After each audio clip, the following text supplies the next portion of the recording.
Hello friends, इस video में देखेंगे फ्रांसीसी क्रांति के चौथे भाग में, जिसमें जानेंगे फ्रांसीसी क्रांति की शुरुआत को। पिछले वीडियो में हमने देखा था कि 18वीं सदी में फ्रांसीसी समाज कैसा था और कैसे वहाँ की जनता राजा द्वारा फिर से कर लगाए जाने की बात को लेकर आक्रोशित हो जाती है। तो आइए शुरू करते हैं।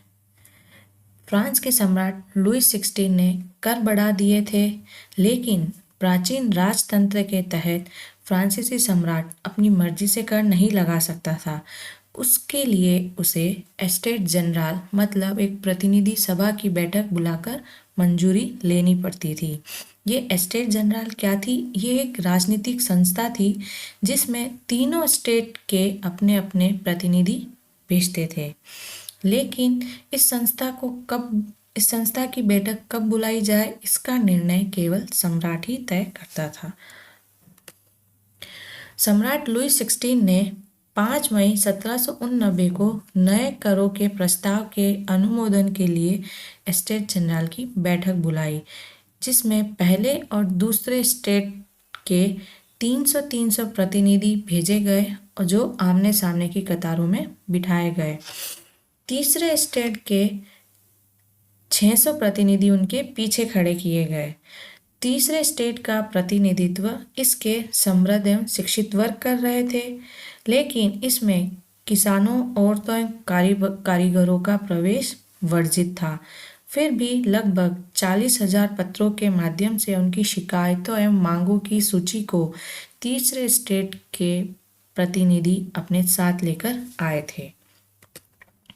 नियमों के अनुसार प्रत्येक वर्ग को एक मत देने का अधिकार ही था, परंतु तीसरे वर्ग के प्रतिनिधियों ने मांग रखी थी कि इस बार पूरी सभा द्वारा मतदान कराया जाए, जिसमें प्रत्येक सदस्य को मत देने का अधिकार हो। यह मांग रूसो ने अपनी पुस्तक द सोशल कॉन्ट्रैक्ट में एक लोकतांत्रिक सिद्धांत के रूप में प्रस्तुत की थी। जब सम्राट ने इस प्रस्ताव को अस्वीकार कर दिया तो तीसरे स्टेट के प्रतिनिधि विरोध जताते हुए सभा से बाहर चले गए और 20 जून को ये प्रतिनिधि वर्साय के ही इंडोर टेनिस कोर्ट में जमा हुए, जहां उन्होंने अपने आप को नेशनल असेंबली घोषित कर दिया। साथ ही उन्होंने शपथ ली कि जब तक सम्राट की शक्तियों को कम करने वाला संविधान तैयार नहीं होगा, तब तक ये नेशनल असेंबली भंग नहीं होगी। इस नेशनल असेंबली का नेतृत्व मिराबियो और आबेसिये ने किया। मिराबियो द्वितीय स्टेट के कुलीन परिवार से थे, लेकिन वह विशेष अधिकारों वाले समाज को खत्म करने की जरूरत से सहमत थे। उन्होंने कई भाषण दिए, इसके साथ ही उन्होंने एक पत्रिका भी निकाली। आबेसिये प्रथम स्टेट के पादरी वर्ग के थे। उन्होंने अत्यंत प्रभावशाली प्रचार पुस्तिका मतलब पैम्पलेट लिखी, जिसका टाइटल था तीसरा स्टेट क्या है।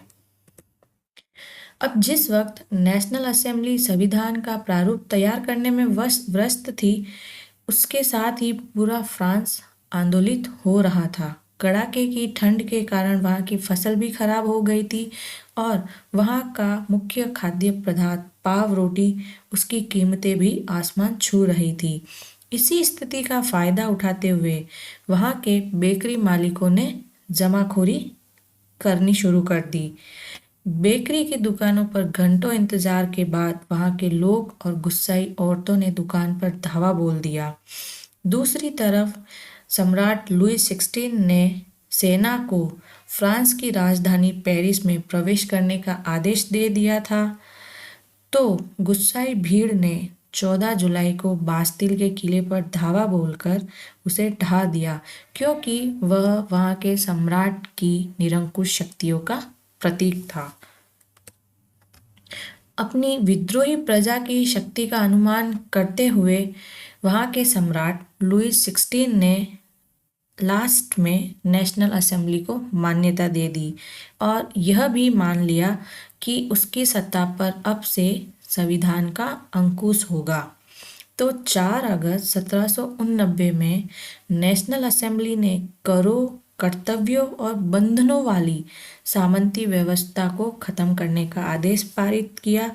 इसके साथ ही पादरी वर्ग के लोगों को भी अपने विशेष अधिकारों को छोड़ देने के लिए विवश किया। धार्मिक कर भी समाप्त कर दिए गए और चर्च के स्वामित्व वाली भूमि भी जब्त कर ली गई। इन कारणों से वहाँ की सरकार के हाथ में कम से कम 20 अरब लिवरे की संपत्ति आ गई। तो आज की क्लास में इतना ही। मिलते हैं नेक्स्ट वीडियो में। Thank you.